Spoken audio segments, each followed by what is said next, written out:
Phone tapping వ్యవహారంలో నిందితులైన ప్రణీత్ రావు, తిరుపతన్నను, భుజంగరావుకు Nampally court remand విధించింది.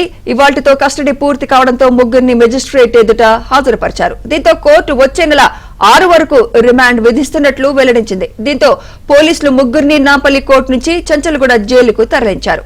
ఇదిలా మరోసారి కస్టడీకి ఇవ్వాలని కోర్టులో పోలీసులు పిటిషన్ దాఖలు చేశారు.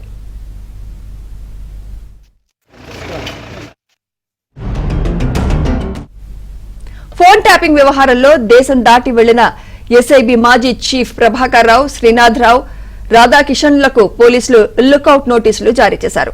కేసులో వీరి పేర్లు వెలుగులోకి రాగానే విదేశాలకు నిందితులు పారిపోయారు. కేసులో ముగ్గురు నిందితులు ఒక్కొక్కరు ఒక్కో దేశంలో ఉన్నట్లు గుర్తించారు.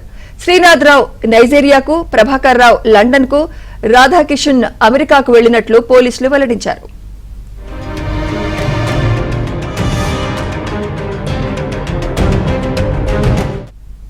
భారతీయులు ఎవరైనా 6 నెలలకు మించి విదేశాల్లో ఉండకూడదని, ఒకవేళ అలా ఉంటే వీసా గడువు ముగుస్తుందన్నారు.